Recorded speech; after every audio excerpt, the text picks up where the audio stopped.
ಮೊನ್ನೆ ತಾನೇ SSLC result ಬಂತು. ಈ ರಿಸಲ್ಟ್ ಅಲ್ಲಿ ದಕ್ಷಿಣ ಕನ್ನಡ, ಉಡುಪಿ, ಉತ್ತರ ಕನ್ನಡ ಇವುಗಳು ಮೊದಲ ಸ್ಥಾನದಲ್ಲಿ ಬಂದರೆ, ನಮ್ಮ ಉತ್ತರ ಕರ್ನಾಟಕದ ಜಿಲ್ಲೆಗಳಾದ ರಾಯಚೂರು, ಬೀದರ್, ಬಿಜಾಪುರ, ಗುಲ್ಬರ್ಗ ಇವುಗಳು ಕೊನೆಯ ಸ್ಥಾನದಲ್ಲಿ ಬಂದಿದ್ದಾವೆ.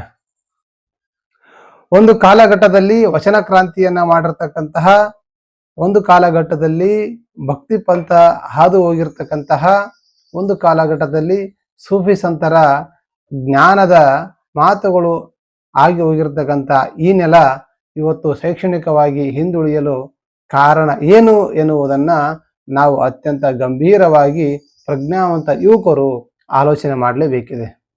ಸ್ನೇಹಿತರೆ, ನಮ್ಮ ನೆಲದಿಂದ ಮಂಟೇಸ್ವಾಮಿಗಳು ಜ್ಞಾನವನ್ನು ಪಡೆದು ದಕ್ಷಿಣ ಕರ್ನಾಟಕಕ್ಕೆ ಹೋಗ್ತಾರೆ.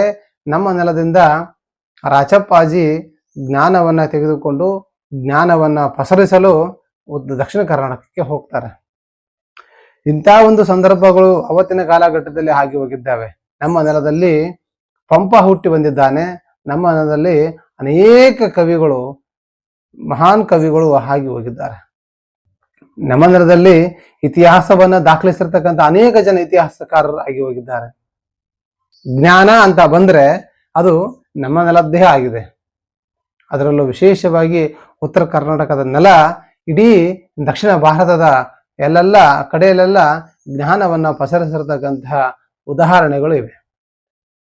ಇಲ್ಲಿ ಆಗಿರ್ತಕ್ಕಂಥ ವಚನ ಕ್ರಾಂತಿ, ಇಲ್ಲಿ ಆಗಿರ್ತಕ್ಕಂಥ ಸಾಹಿತ್ಯ ಕ್ರಾಂತಿ ಬಹುಶಃ ದಕ್ಷಿಣ ಭಾರತದಲ್ಲಿ ಎಲ್ಲೂ ಆಗಿರ್ಲಿಕ್ಕಿಲ್ಲ. ಅಷ್ಟರ ಮಟ್ಟಿಗೆ ನಮ್ಮ ಉತ್ತರ ಕರ್ನಾಟಕದ ಭಾಗ ಸಾಹಿತ್ಯದ ಕ್ರಾಂತಿಯನ್ನ ಮಾಡಿರ್ತಕ್ಕಂಥ ನೆಲ. ಅಷ್ಟರ ಮಟ್ಟಿಗೆ ನಮ್ಮ ಉತ್ತರ ಕರ್ನಾಟಕದ ನೆಲ ಸಾಹಿತ್ಯದ ಕ್ರಾಂತಿಯನ್ನ ಮಾಡಿರ್ತಕ್ಕಂಥ ನೆಲ. ಆದರೆ ಇವತ್ತಿನ ಕಾಲಘಟ್ಟದಲ್ಲಿ ಶೈಕ್ಷಣಿಕವಾಗಿ ನಮ್ಮ ಮಕ್ಕಳು ಹಿಂದೆ ಉಳಿಯಲು ಕಾರಣ ಏನು ಎನ್ನುವುದನ್ನ ಅತ್ಯಂತ ಗಂಭೀರವಾಗಿ ಯೋಚನೆ ಮಾಡಿದರೆ ಮಾತ್ರ ಅರ್ಥ ಆಗಲಿಕ್ಕೆ ಸಾಧ್ಯ ಇದೆ. ಇಡೀ ಜಗತ್ತಿನಾದ್ಯಂತ ಅನೇಕ ಸೂಫಿ ಸಂತರಾಗಿರಲಿ, ಶರಣರಾಗಿರಲಿ, ಇಲ್ಲಿನ ವಿಚಾರಧಾರೆಗಳು ಜಗತ್ತಿನಾದ್ಯಂತ ಪಸರಿಸಿದ ಉದಾಹರಣೆಗಳಿವೆ. ಇಲ್ಲಿಯ ಕಾಲಜ್ಞಾನ, ಇಲ್ಲಿಯ ತತ್ವಶಾಸ್ತ್ರ, ಇಲ್ಲಿಯ ತತ್ವಜ್ಞಾನ ಎಷ್ಟರ ಮಟ್ಟಿಗೆ ಇದೆ ಅನ್ನುವುದನ್ನು ನಾವು ನಮ್ಮನ್ನ ನಾವು ಅರ್ಥ ಮಾಡಿಕೊಳ್ಬೇಕಿದೆ.